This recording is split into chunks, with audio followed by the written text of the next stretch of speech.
여러분은 혹시 오랜 세월을 함께한 배우자를 떠나보내고 홀로 남겨진 경험이 있으신가요? 또는 오랜 결혼 생활이 끝나고 혼자가 된 경험이 있으신가요?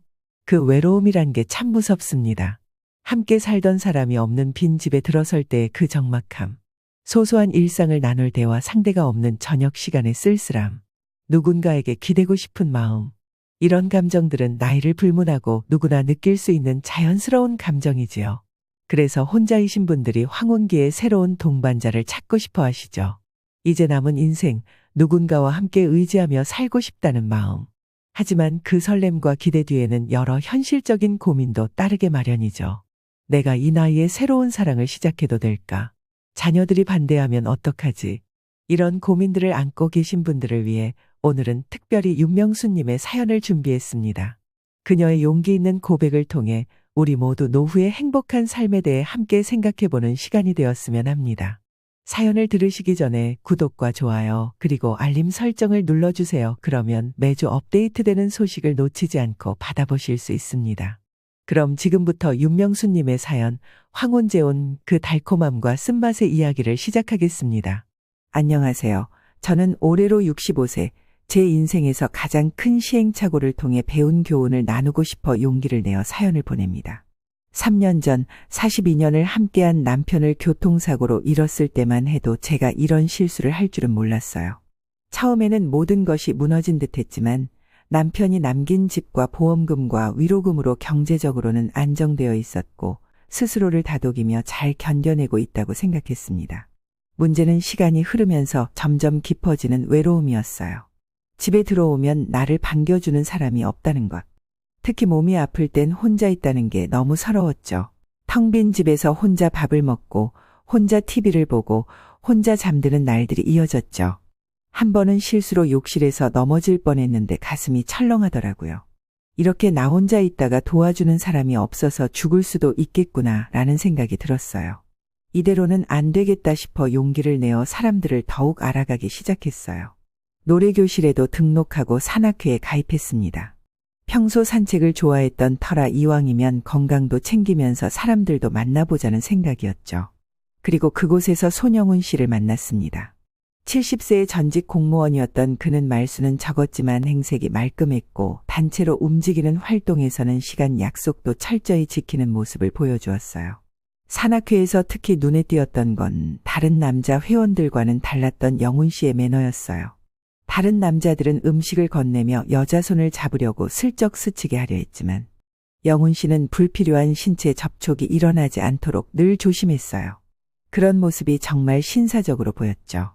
어느 날 산행 중에 제가 발목을 삐끗했을 때도 영훈 씨는 적절한 선을 지키며 정중하게 저를 도와주었어요.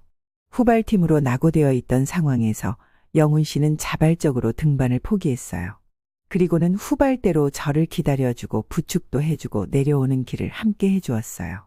그리고 언제 사왔는지 편의점에서 얼음컵을 사와서 제 발에 냉찜질까지 해주었어요. 붓기가 빠질 때까지 기다려주고 돌아와서는 병원에 데려가주고 집까지 데려다 주었어요. 남편 이후로 그렇게 배려받는 느낌을 받아본 적이 없었어요. 그 후로 우리는 산악회 활동 외에도 따로 만나기 시작했습니다. 함께 영화도 보고 카페에서 차도 마시고 서로의 인생 이야기를 나누었어요.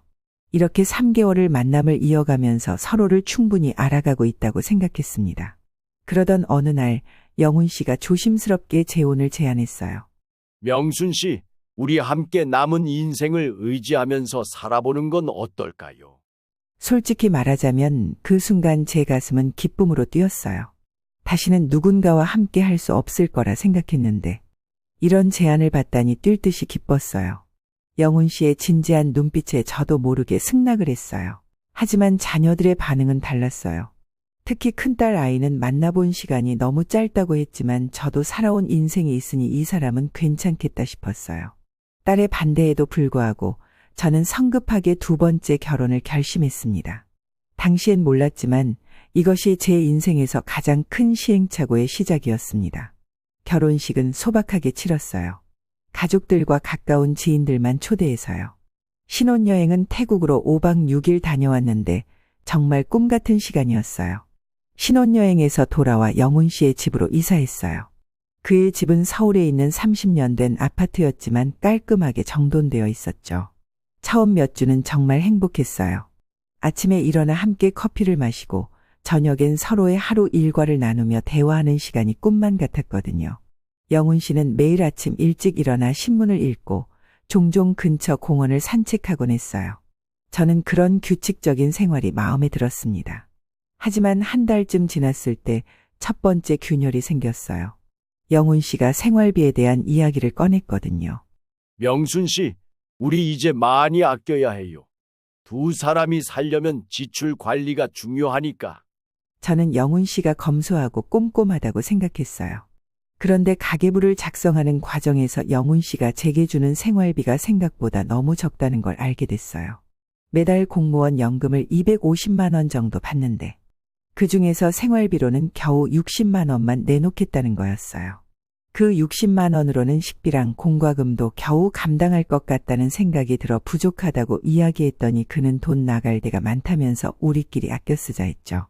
저는 연금에 남은 돈은 다 어디에다 쓰냐고 물었더니 벌컥 화를 내는 거예요. 그 연금이 탐이 나서 나랑 결혼한 거예요. 저를 순식간에 연금이 탐이 나서 결혼한 사람처럼 이야기해서 저도 다른 오해를 만들고 싶지 않아 그냥 넘어갔어요. 그러던 어느 날 우체통에서 낯선 우편물을 발견했어요. 영훈 씨 앞으로 온 것인데 겉봉투에 최종 독촉장이라고 적혀 있었죠. 평소 영훈 씨가 우편물은 자기가 직접 확인한다고 했던 터라 이상해서 열어봤어요. 그 안에는 1억 원의 대출금 상환을 독촉하는 내용이 있었습니다. 그날 저녁 영훈 씨에게 대출에 대해 물었어요. 딸아이의 형편이 어려워서 전세 보증금을 지원해줬다고 했어요.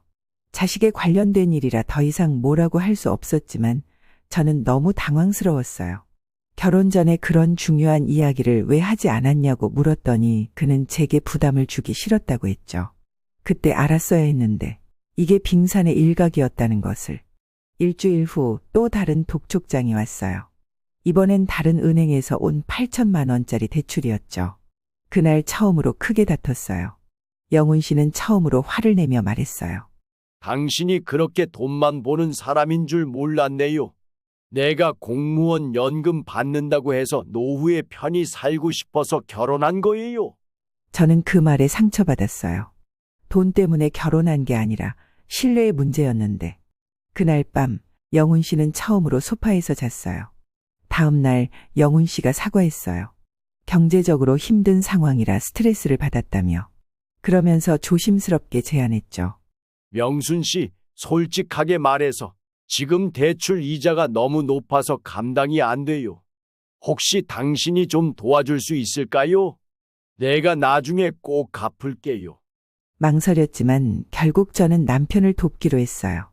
제가 가지고 있는 돈 중에 대출이자가 가장 높은 8천만 원을 빚 갚는 데 사용했죠. 하지만 진짜 충격은 그 다음이었어요. 어느 날 저녁 영훈 씨는 불교 수행복을 입더니 제게 같이 어디를 가자고 하더군요. 영훈 씨가 불교라는 것은 알고 있었지만 저에게 한 번도 같이 가자고 하거나 불교로 개종시킬 의도는 보이지 않았거든요. 그런데 그날은 스님이 내 몸에 있는 더러운 악귀를 떼어내야 된다면서 데리고 오라고 했다는 거예요. 그러면서 오늘은 조상들의 혼을 기리는 특별한 날이라고 했죠. 그 절이라는 곳은 산속에 있는 작은 암자처럼 보였어요. 겉으로는 절처럼 보였지만 들어가 보니 불당 옆에 제단이 함께 있고 여러 사람들이 모여 있었죠. 스님이라는 사람은 절을 가운데 세우고 물을 뿌리며 연부를 외웠어요. 그냥 평범한 불교의 모습은 아니라고 생각했어요. 마치 무속적인 의식과도 같았어요. 영훈 씨는 그 스님을 매우 존경하는 것처럼 그 사람이 말한 대로 움직였어요. 그날 저녁 영훈 씨는 그 자리에서 봉투를 꺼내 스님에게 건넸는데 그 안에는 100만 원이 들어있었어요. 저는 생활비도 빠듯한데 그렇게 많은 금액을 얼마나 자주 내냐고 물어봤죠. 스님은 제가 살이 끼어서 남편을 잡아먹는 팔자라고 했대요. 그러면서 우리가 계속 같이 살려면 여러 번의 제사를 지내서 조상의 넋을 위로해야 우리 부부의 애군을 막을 수 있다고 했어요. 그러면서 앞으로도 계속 가서 나의 더러움을 씻어내야 된다는 거예요. 저는 그 말을 듣고 그 무당의 농간에 놀아나는 것이라고 그만 돈을 가져다 주라고 이야기했어요. 남편은 그 말을 듣자 얼굴이 새하얗게 질려서 제 입을 막으면서 하늘이 노해요. 라고 했죠. 그러면서 자신의 딸이 아팠을 때 제사를 드려 딸이 낳았고 공무원 시절 자신의 승진도 전 부인의 사별도 미리 예언했는데 맞았다라는 거예요. 저는 왜 결혼 전에 이런 모습을 미리 체크하진 못했을까 후회가 밀려왔어요. 이상한 향 냄새가 나는 교주 같은 스님 앞에 더 이상 서고 싶지도 그리고 살이 낀 여자라는 부정적인 취급을 받고 싶지도 않았어요. 그제서야 이해가 됐어요. 왜 생활비를 그렇게 적게 주는지도요. 그리고 영훈 씨는 이어서 충격적인 말을 했습니다. 명순 씨도 이제 우리 가족이니까 함께 절에 다녀야 해요. 사실은 스님께서 우리 집에 복이 들어오려면 더 많은 정성이 필요하다고 하셨어요. 조상들을 위한 특별 의식도 해야 한대요. 당신 앞으로 된 아파트를 담보로 대출을 좀 받아야 할 것 같아요. 그 순간 저는 등골이 오싹해졌어요. 이게 진짜 제가 선택한 결혼의 모습이었을까요? 아파트 담보 대출 이야기가 나온 후 저는 곧바로 딸에게 전화했어요. 수진이는 제 이야기를 듣고 격분했죠. 내가 그 사람 이상하다고 했잖아요. 절대로 집에 손 떼면 안 돼요. 다음 날 수진이가 집에 와서 영훈 씨의 종교에 대해 물었고 교회에 다니는 수진이는 그날 영훈 씨와 언쟁을 벌였어요. 영훈 씨는 그날 밤 제게 화를 냈어요. 당신 딸이 왜 우리 집안일에 끼어들어? 이제 당신은 내 아내야. 부부일은 부부가 결정하는 거라고. 그러더니 마치 보복하듯이 제 일상을 통제하기 시작했어요. 처음에는 사소한 것부터였죠. 명순 씨, 산악회 그만 다녀요. 나이 든 여자들이 산에 다니는 이유가 뭐겠어요? 다들 새 남자 만나려고 그러는 거라고. 그러면서 영훈 씨는 교묘하게 나의 외출을 방해하기 시작했어요. 산악회 모임 날이면 갑자기 아프다고 하거나 급한 일이 생겼다고 했죠. 제가 그래도 가겠다고 하면 내가 이렇게 아픈데 혼자 두고 가는 거야? 하며 죄책감을 느끼게 했어요. 결국 산악회를 몇 번 빠지다 보니 자연스럽게 멀어졌고 주민센터 노래교실도 비슷한 이유로 그만두게 됐어요. 영훈 씨는 항상 제가 누구와 무엇 때문에 통화했는지 물어봤어요. 그리고는 제가 없는 틈을 타서 제 핸드폰 통화 내역을 확인하고는 저장된 번호가 아니면 누구냐고 넌지시 물었죠. 저는 일일이 해명하기도 싫고 그 문제로 갈등을 만들기도 싫었죠. 그러다 보니 하나둘씩 점점 연락도 줄고 만남도 줄게 되었어요. 더 심각한 건 제 돈에 대한 간섭이었어요. 처음에는 제 통장과 자신의 통장을 하나로 합치자고 제안했죠. 당연히 거절했고요. 그러자 매번 제가 돈을 쓸 때마다 뭐에 썼어? 라고 묻기 시작했어요. 특히 부엌에서 요리할 때는 극성이었어요. 영훈 씨는 제가 가스레인지 큰 불을 쓰면 다가와서 작은 불로 줄였어요. 가스비도 아껴야지. 모든 물건을 살 때도 일일이 결제를 받는 듯이 가장 싼 물건을 구입해야 했죠. 식재료도 이건 비싸니까 저렴한 걸로 사자. 라며 잔소리했죠. 한 번은 가스레인지가 고장나서 매장에 같이 갔는데 매장 직원에게 정가로 붙어있는 물건값을 지나치게 깎으려고 30분 동안이나 실랑이를 해서 정말 창피했어요. 결정적인 일은 제 손주 태호와 관련된 일이었어요. 수진이네 아이인 태호는 할머니인 저를 무척 따랐죠. 영훈 씨와 결혼하고 처음에는 태호가 자주 놀러 왔었는데 영훈 씨가 태호를 대하는 태도가 너무 냉랭했어요. 애들은 시끄럽고 정신없어. 왜 이렇게 자주 와? 부모는 뭐하고 할머니한테만 맡기는 거야? 라며 퉁명스럽게 말하고 조금만 실수해도 무섭게 손주에게 이야기했죠. 그러자 딸아이네는 더 이상 우리 집에 오지 않았어요. 저는 산악회도 노래교실도 끊어진 지 오래였고 친구들과의 연락도 뜸해졌죠. 경제적으로도 제가 가지고 있는 돈이 절반 넘게 줄어 있었고요. 무엇보다 제가 행복하지 않다는 것을, 제 얼굴에서 웃음이 사라졌다는 것을 그제야 알았어요. 그렇게 영훈 씨에게서 지쳐갈 때쯤 영훈 씨의 가족들까지 더해져 저를 더욱 지치게 만들었습니다. 영훈 씨에게는 결혼해서 자녀를 낳고 살고 있는 딸이 있죠. 결혼 전에는 딸에 대해 별로 언급도 없었고 독립한 성인이라 무신경한 듯 보였는데 결혼 후에는 완전히 딴판이었죠.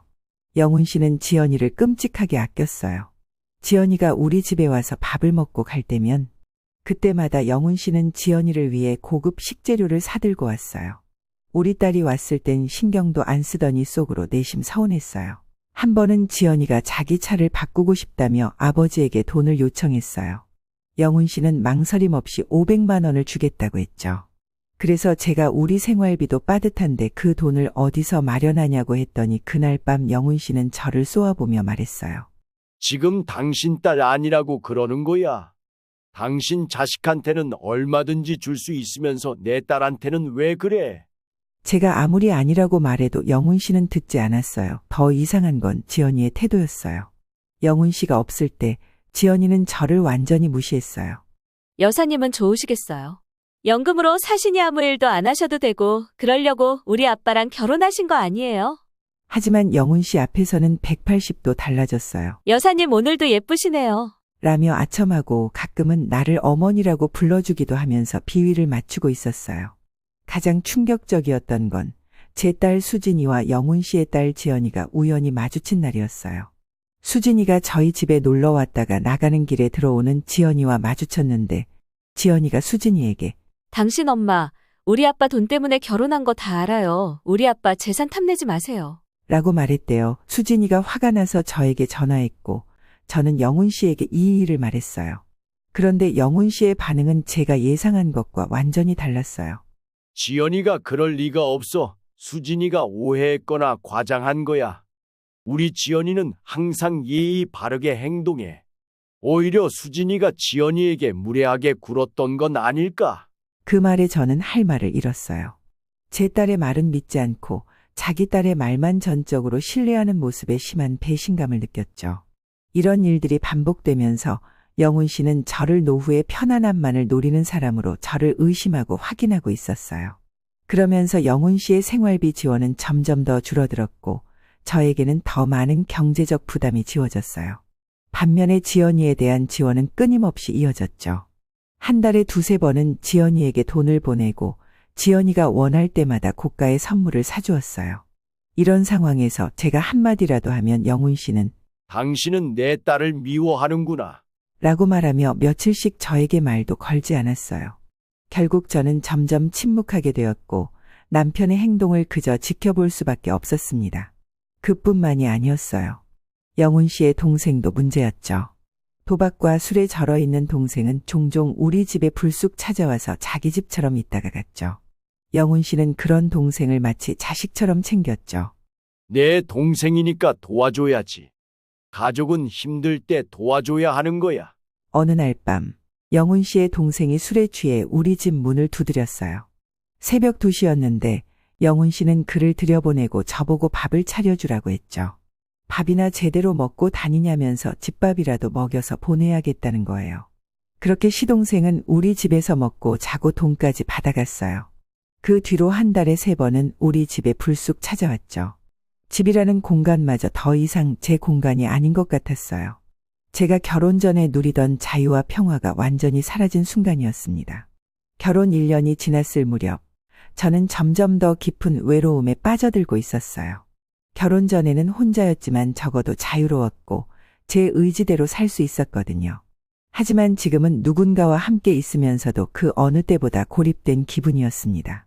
아침에 일어나면 영훈 씨는 자기 일상만 챙기고 저에게는 집안일과 식사 준비만 요구했어요. 식사 시간에도 대화가 거의 없었고 영훈 씨는 TV만 보거나 핸드폰만 들여다봤죠. 가끔 대화를 시도해도 응, 그래. 라는 짧은 대답뿐이었어요. 어느 날 용기를 내서 말했어요. 여보, 우리 좀 더 대화를 많이 했으면 좋겠어요. 같이 있어도 외로워요. 영훈 씨의 대답은 충격적이었어요. 명순 씨, 우리 나이에 무슨 대화가 그렇게 필요해? 각자 할 일 하면서 조용히 사는 게 좋은 거야. 젊은 사람들처럼 데이트하고 그러고 싶어? 그 말에 저는 깊은 상처를 받았어요. 나이가 들었다고 해서 정서적 교감이나 친밀감이 필요 없는 건 아니잖아요. 대화도 손잡기도 서로를 바라보는 따뜻한 시선도 모두 나이와 상관없이 소중한 거라고 생각했는데 결혼 1년 반쯤 지났을 때 저는 갑자기 심한 불면증에 시달리기 시작했어요. 밤에 잠들기가 힘들어졌고 겨우 잠이 들어도 새벽에 악몽을 꾸고 깨는 일이 잦아졌죠. 낮에는 항상 피곤했고 작은 일에도 쉽게 울컥하고 짜증이 났어요. 처음에는 나이가 들어서 그런가 싶었죠. 점점 심해지더군요. 식욕도 없어지고 체중도 급격히 줄었어요. 예전에 좋아하던 TV 프로그램도 더 이상 즐겁지 않았고 아무것도 하기 싫어 하루 종일 이불 속에만 있고 싶었죠. 딸 수진이가 걱정스러운 목소리로 전화를 걸어왔어요. 엄마, 요즘 목소리가 너무 힘이 없어요. 괜찮아요? 전화기 너머로 수진이에게 많이 울었어요. 영훈 씨의 냉담함, 경제적 압박, 지연의 태도, 제 일상이 완전히 통제되는 느낌. 모든 걸 털어놓았죠. 수진이는 즉시 저를 병원에 데려갔어요. 의사 선생님은 제가 우울증이라는 진단을 내리셨죠. 약을 처방받고 상담 치료도 시작했어요. 약을 먹고 상담을 받으면서 조금씩 마음의 안정을 찾아갔지만 집에 돌아가면 다시 모든 게 무너지는 느낌이었어요. 영훈 씨는 제가 약을 먹는 것조차 탐탁지 않게 여겼거든요. 그런 약 먹으면 중독된다고. 그냥 마음 단단히 먹으면 되는 거야. 요즘 사람들은 너무 약한 것 같아. 어느 날 병원에 갔다가 집에 돌아오니 영훈 씨가 제 서랍을 뒤지고 있더군요. 놀라서 물었더니 당신이 나한테 숨기는 게 있나 확인하는 거야. 라고 당당하게 말했어요. 그리고 제 항우울제를 발견하더니 쓰레기통에 버렸죠. 분명 내가 약을 먹고 있는 걸 아는데 무엇을 찾다가 걸리니까 약을 핑계 삼아 넘어간 모습이었어요. 내가 이런 약 먹지 말라고 했잖아. 왜 내 말은 안 들어? 그날 밤 저는 처음으로 이혼을 진지하게 생각했어요. 영훈 씨가 잠든 후 조용히 일어나 거실에 앉아 혼자 생각했죠. 내가 정말 이렇게 살아야 하나? 남은 인생을 이렇게 불행하게 보내야 하나? 다음 날 용기를 내서 아들 재민이에게 전화했어요. 해외에 있던 아들은 제 이야기를 듣고 즉시 한국으로 오겠다고 했죠. 일주일 후 재민이가 한국에 도착했고 수진이와 함께 저를 만났어요. 재민이는 제 얼굴을 보고 충격을 받은 듯 했어요. 엄마, 너무 야위셨어요. 이대로는 안 돼요. 수진이와 재민이는 제게 명확하게 말했어요. 이혼을 해야 한다고요. 두 아이는 이미 변호사와 상담까지 마친 상태였어요. 저는 망설였죠. 두 번의 결혼 생활 모두 실패한 것 같아 너무 비참하게 느껴졌거든요. 엄마, 지금 상황이 엄마를 죽이고 있어요. 우리가 어릴 때 그렇게 활기차고 당당하던 엄마가 아니에요. 재민이의 말을 듣는데 갑자기 눈물이 왈칵 쏟아졌어요. 그동안 제가 얼마나 자신을 속이고 있었는지 깨달았죠. 괜찮아, 참으면 돼, 나이 들면 다 그래라고 스스로를 위로하면서 저는 점점 더 깊은 수렁에 빠져들고 있었던 거예요. 상담사 선생님의 도움을 받으며 저는 서서히 결심을 굳혔어요.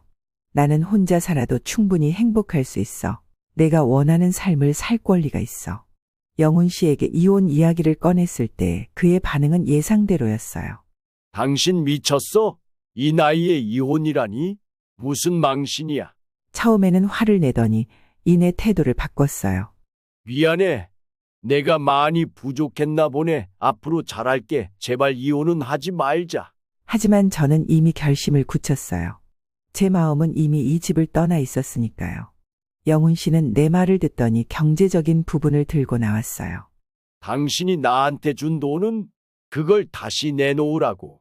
부부인 상태에서 당신이 자발적으로 돈을 준 거니까 그건 줄 수 없어요. 저는 돈이고 뭐고 그냥 이 사람을 떠나고 싶었어요. 저는 딸아이가 소개해준 변호사의 도움으로 제 재산을 지킬 수 있었고 결혼 2년 만에 이혼 절차를 밟게 되었습니다. 제 인생에서 가장 어둡고 긴 터널 같았던 시간이 끝나가고 있었어요. 이혼 후 자식들이 정말 큰 힘이 되어 주었어요. 딸아이는 일주일에 한 번은 저희 집에 들러 식사를 했고 아들은 한국에 머무는 동안 저와 함께 여행도 다녀왔죠. 아이들이 저를 대하는 방식이 달라졌어요. 예전에는 엄마니까 당연히 강하겠지라고 생각했던 것 같은데 이제는 제가 얼마나 상처받기 쉬운 사람인지 이해하게 된 거죠. 그렇게 6개월 정도 지났을 때 저는 문득 깨달았어요. 이혼하기 전보다 제 얼굴에 웃음이 돌아오고 있다는 것을요. 거울을 볼 때마다 초라하고 슬픈 표정만 짓던 제가 어느새 조금씩 밝아지고 있었어요. 등산을 다니는 일도 다시 시작했어요. 산에 오르면서 제 마음도 조금씩 높이 올라가는 기분이었어요. 상쾌한 공기, 아름다운 풍경, 그리고 무엇보다 혼자여서 느낄 수 있는 시간마저 쉼이란 생각이 들었어요. 이런 소소한 행복이 얼마나 소중한지 새삼 깨달았죠. 주민센터 노래교실도 다시 찾았어요. 처음에는 목소리가 잘 나오지 않았어요. 마치 제 안에 있던 목소리가 영훈 씨와의 결혼 생활 동안 억눌려 있었던 것 같았어요. 하지만 몇 주 지나자 목소리가 돌아왔고 노래를 부르면서 저도 모르게 눈물이 나올 때가 있었어요. 슬픔의 눈물이 아니라 해방감에서 오는 눈물이었죠. 무엇보다 기뻤던 건 손주 태호가 다시 제 집에 오기 시작했다는 거예요. 영훈 씨가 있을 때는 할아버지가 무서워서 오지 않았던 태호가 이제는 매주 주말마다 저희 집에서 자고 가곤 했어요. 함께 쿠키를 굽고 공원에 가서 놀고 마음껏 떠들며 웃을 수 있다는 게 얼마나 행복한 일인지 몰라요. 물론 경제적으로는 조금 빠듯해졌어요. 영훈 씨에게 빌려줬던 돈의 일부는 되찾지 못했거든요. 하지만 변호사의 도움으로 제 아파트는 지킬 수 있었고 남편의 교통사고 보험금 중 남아있던 부분으로 검소하지만 자유롭게 살 수 있었죠. 이혼 1년 후 저는 새로운 일을 시작했어요. 동네 상가에 작은 반찬 가게를 시작하게 되었어요. 나 자신을 위한 선택을 하는 것이 이기적인 게 아니구나. 나도 행복할 권리가 있어. 가장 놀라웠던 변화는 제 일상의 작은 즐거움을 다시 찾게 된 거예요. 영훈 씨와 살 때는 항상 눈치를 보며 가스비, 전기료를 걱정했는데 이제는 마음껏 요리할 수 있어요. 과거에는 낭비라고 여겨졌던 작은 사치도 이제는 부담 없이 즐길 수 있게 됐죠. 가끔 친구들과 비싼 카페에 가서 디저트를 먹는다거나 영양제를 사는 것처럼요. 산악회에서 만난 친구 중 한 분이 고백했어요. 사실 명순 씨가 영훈 씨랑 결혼했을 때 우리 모두 걱정했어요. 영훈 씨가 전 부인에게도 비슷한 행동을 했다는 소문이 있었거든요. 하지만 명순 씨가 워낙 좋아하는 것 같아서 말할 수가 없었어요. 그 말을 들었을 때 저는 한편으로는 속상했지만 또 한편으로는 이해가 됐어요. 누군가 사랑에 빠져 있을 때 그 사람의 단점을 지적하기란 쉽지 않잖아요. 결국 우리는 자신의 실수를 통해 배우는 것 같아요. 이제는 제 인생의 새로운 삶이 시작되었다고 생각해요. 인생을 100년이라고 놓고 본다면 그래도 아직 저에게는 많은 시간이 남아 있어요. 나이가 들었다고 해서 모든 게 끝난 게 아니라 오히려 진정한 자유를 얻게 된 것 같아요. 얼마 전에는 취미생활로 원데이 클래스로 도자기 만들기를 배우기 시작했어요. 흙을 만지며 내 손으로 무언가를 만든다는 게 정말 치유가 되더군요. 영훈 씨였다면 그런데 돈 쓰지 마. 쓸데없어. 라고 했겠지만 이제는 제가 즐거우면 그것으로 충분해요. 물론 가끔은 외로울 때도 있어요. 밤에 혼자 TV를 보다가 웃긴 장면이 나왔을 때 같이 웃을 사람이 없다거나 아침에 일어났을 때 곁에 누군가가 없다는 것이 가끔은 쓸쓸하죠. 하지만 이런 순간적인 외로움과 지속적인 불행 사이에서 저는 이제 현명한 선택을 할 수 있어요. 지금은 제 자신과의 관계에 집중하고 있어요. 42년 동안 남편과 살고 또 2년 동안 다른 사람과 살면서 정작 나 자신과는 제대로 마주하지 못했거든요. 이제부터는 저를 더욱 돌아볼 생각입니다. 윤명수님의 사연을 통해 우리가 배울 수 있는 소중한 교훈들을 다시 한번 정리해 보겠습니다. 첫째, 외로움을 피하기 위한 결혼은 더 큰 외로움을 가져올 수 있다는 점입니다.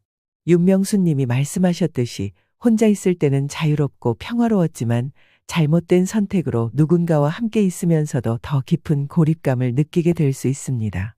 둘째, 재혼 전 상대방에 대한 철저한 이해가 필요합니다.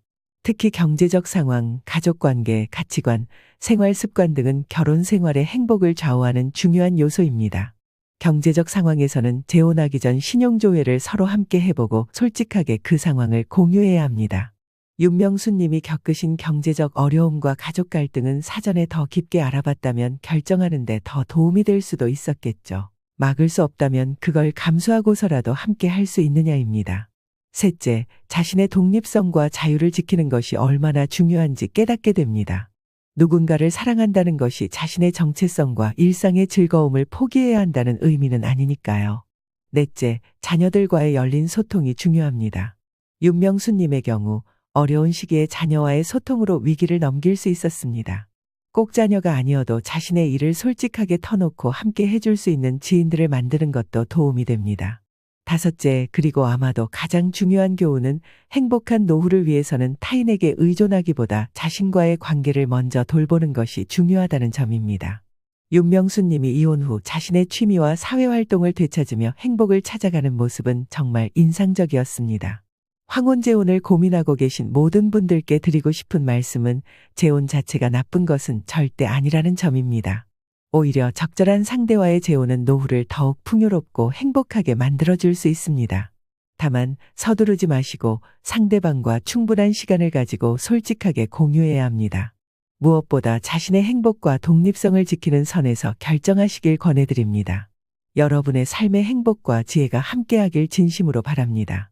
오늘 내용이 도움이 되셨다면 채널 구독과 좋아요 그리고 알림 설정을 눌러주세요. 그러면 매주 업데이트되는 콘텐츠를 놓치지 않고 받아보실 수 있습니다. 댓글로 황혼재혼에 대한 여러분의 경험과 생각도 나눠주시면 더욱 풍성한 대화가 될 것 같습니다. 다음에 더 알찬 내용으로 찾아뵐게요. 감사합니다.